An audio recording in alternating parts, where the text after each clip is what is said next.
بسم الله الرحمن الرحيم نحمد ونصلي على رسول الكريم أما بعد وما أرسلناك إلا رحمة للعالمين Assalamu alaikum wa rahmatullahi wa barakatuh, my dear brothers and sisters of Islam. My name is Abdul Muqtadir, and inshallah for the Ramadan Ruby, and I apologize, I have a little bit of a congestion in my speech. For today's Ramadan Ruby, inshallah I want to talk a little bit about a surah that you and I all know, especially in this part of Ramadan, these last 10 days. It's a surah that has a lot of relevance, and it comes up a lot. Surah Qadr, Inna anzalnahu fi laylatul qadr, wa ma adraka ma laylatul qadr. So for the remainder of this conversation or this talk, I want to put my emphasis is on just the second ayah, right? Where it says, وَمَا أَدْرَاكَ مَا لَيْلَةُ الْقَدْرِ. In this ayah it says, and what will make you realize what the night of glory is? It's upon reading this ayah, especially for me, when I read it, it's Allah subhanahu wa ta'ala is questioning us, like, what will it take? What will it take for you to realize just the magnitude of this night? The strong emphasis that Allah subhanahu wa ta'ala places on Laylatul Qadr, and how we're told, like, literally the following ayah right behind it says, Laylatul Qadri khayrun min alfi shahr. The night of glory is better than 1,000 months. So already right off the bat, we're told that this night is huge. This night is something that's big. It's one night that is better than, you take 1,000 months, 1,000 nights, doesn't matter. That one night is better than that.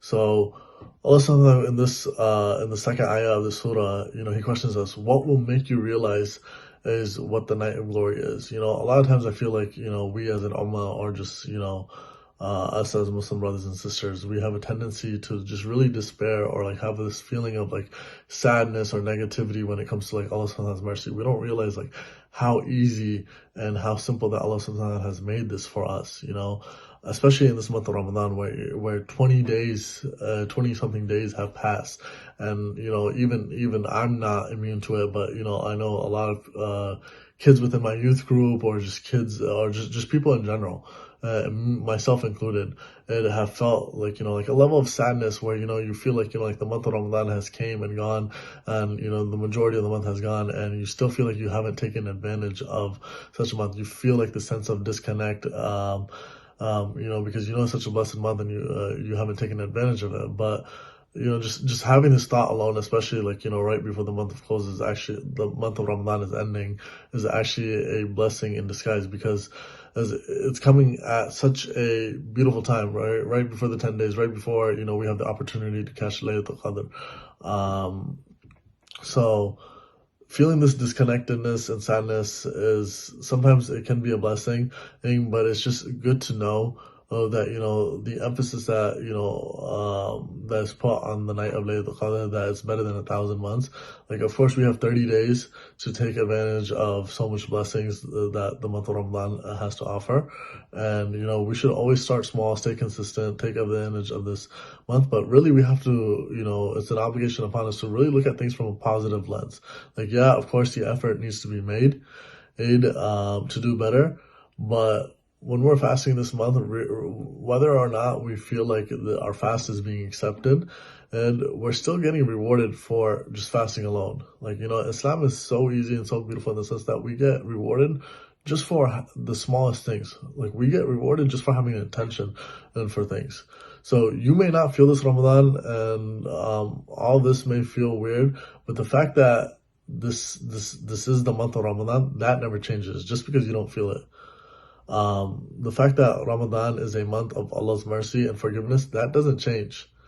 The fact that Ramadan is a month of His love and His acceptance, that it's a month of all of this, regardless of if you pray or fast or do Taraweeh or anything else. There's a month placed on Allah subhanahu wa ta'ala's forgiveness for a reason. Think about it this way. Why would there be an emphasis on forgiveness if this was supposed to be a month for those who don't sin? Ramadan is a month for those who start off perfect. it's not a month for those who start off perfect. It's not a month for those who are holy or without sin. It's a month for the imperfect. It's a month for those who are sinners, for those who are shattered, for those who are struggling, and for those who are broken. It's a month for me and you. We just have to simply just try. We have to take that step. There's a hadith that says that if we go towards Allah subhanahu wa ta'ala walking, then He will come to us with speed. It's beautiful because Allah subhanahu wa ta'ala isn't asking us to sprint towards Him. He's asking us to just take a step. Take each step towards Him, and He will meet us the rest of the way.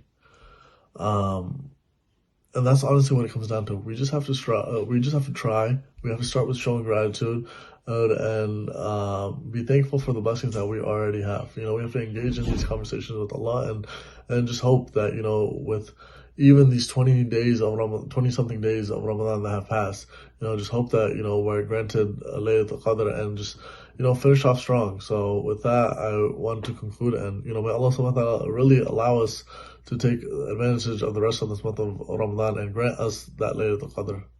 Ameen.